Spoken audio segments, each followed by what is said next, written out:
It was the slap heard round the world, a slap in the face to Jehovah's Witnesses worldwide. Jehovah's Witnesses have historically been discouraged from pursuing higher education, and all of that changed overnight. We've all heard the news. Remember when you were a Jehovah's Witness and they used to say, don't watch certain movies or play certain video games because it's like inviting the demons into your home? That's how I feel about the governing body. So no, I will not be replaying the clip here. If you want the full footage, I'll go ahead and leave a link to the demon below. The following are 10 direct quotes from the update and what I have to say about it. Quote number 1, whether to obtain additional education or not is a matter for personal decision. Nothing in the Jehovah's Witnesses is a matter of personal decision. There are always strings, stipulations, and social pressure that shapes your personal decision. So not only is this college thing a complete 180 from their previous position, there is zero acknowledgement that the governing body criticized college for over 50 years, shaming both the individual and their family from pursuing what they considered secular wisdom from Satan. So just right out the gate, this is 100% pure, handcrafted, Echo in Warwick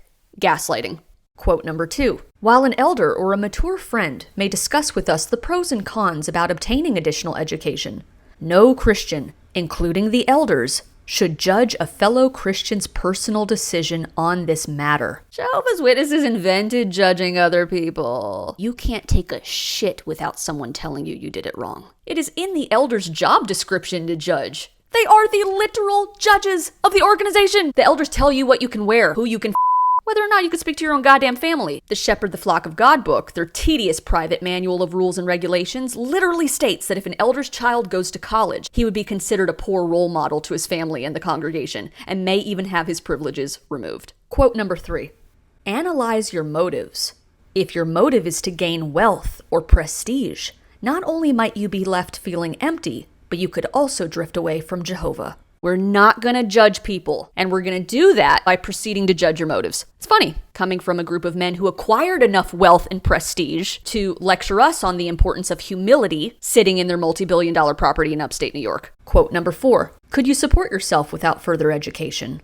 Are there shorter education options in the same field? So I actually agree with this. College is not for everyone. Not everyone needs to be sitting in a classroom reading Wuthering Heights and writing research papers. Some people need to be mechanics and lay grout. The whole academia thing is just not right for them. And that's okay. If you watch the entire footage, they mentioned that going to trade school or, doing some kind of continuing education course may be sufficient for your, personal financial goals. And that, pursuing a degree at a university could leave you saddled with tons of debt and there's no guarantee that you're going to have a job at the end of it. They're not technically wrong, but since you waited, a million years to pull this switcheroo, a lot of Jehovah's Witnesses can't afford to go to college at this stage of their life anyway. So presenting this as some sort of novel alternative or reasonable option is really insulting to their intelligence. Because you bashed higher education for decades, most Jehovah's Witnesses had to take hard labor jobs as plumbers, electricians, and welders out of necessity. When sure, they probably would have loved to enter some knowledge-based industry back in 1973 that would yield higher income and mean less financial hardship for their families, you imbecile. Quote number 5. Could your secular studies leave you so mentally exhausted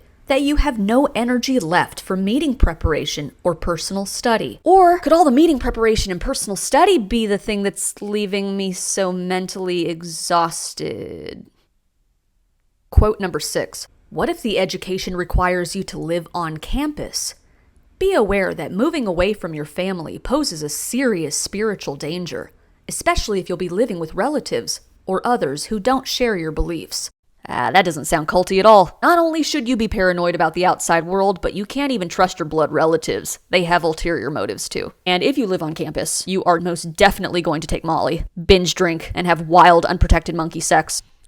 I wish I was kidding, but a lot of Jehovah's Witnesses actually do end up falling into these traps because they were so tightly wound for so long that they just lose their shit the second they get a little taste of freedom. Meanwhile, your roommate had a normal upbringing and she's like, you did use a condom, right? Quote number 7. Another important safeguard is to protect your thinking abilities. Some courses might expose you to philosophy and empty deception, including atheism and evolution. They could also promote a spirit of self-reliance.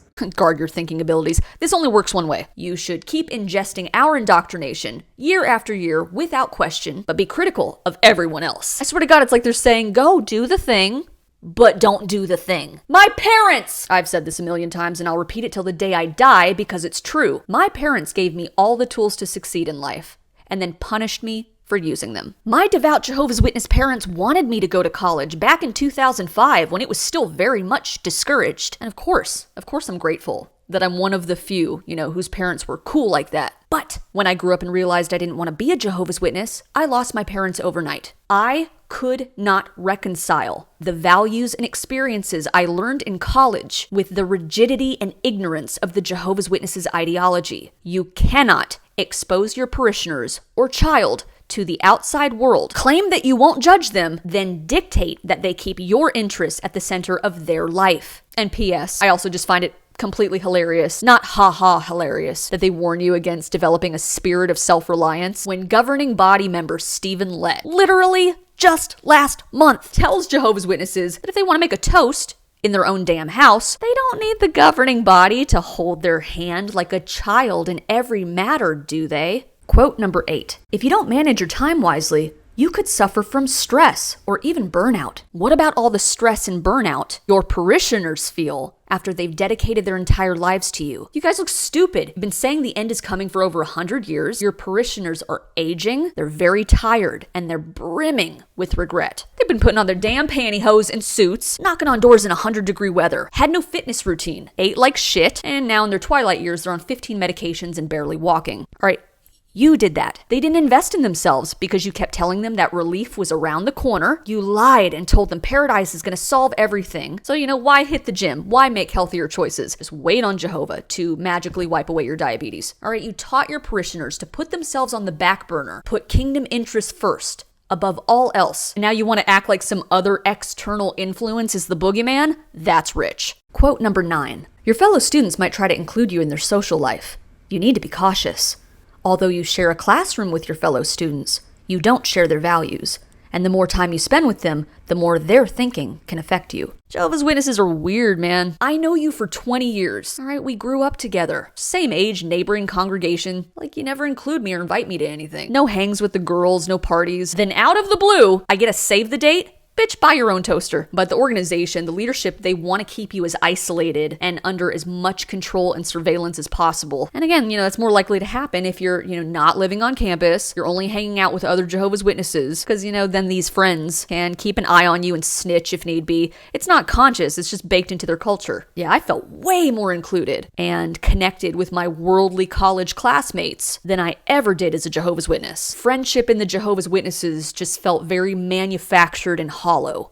Quote number 10, please know that we love you all very much. Ugh, get in the ground. The dizzying amount of contradictions, hypocrisy, revisionist history, and damage rolled into this new policy shift or reversal is absolutely astounding. The governing body are criminals who have robbed generations of Jehovah's Witnesses of education and opportunity and generated enormous financial hardship for their families on a global scale. Again, if you want to watch this insanity in its entirety, I'll leave a link below. I know a lot of former Jehovah's Witnesses are fuming over this, and rightfully so. This backpedaling is wildly insulting to generations of Jehovah's Witnesses, former and current, who were either struggling or are still struggling, and didn't go to college because their religious leaders told them not to, and now they're boomers who are aging and have no retirement savings, have no safety net. But this is very on brand for Watchtower, which is sinking faster than the Titanic. I mean, we all know they've attempted to soften their position on so many things, like, therapy, when they shat on therapy for decades. And no, I wouldn't be surprised at all if the next governing body update says that birthdays and Christmas are okay. Anyways, I'm sure I left something out. If you want to put your 2 cents in, leave a comment, go for it. If you need to breathe into a paper bag, I totally get it. You are 100% justified in your anger and resentment. Yeah, thanks for watching, and I will see you in the next video.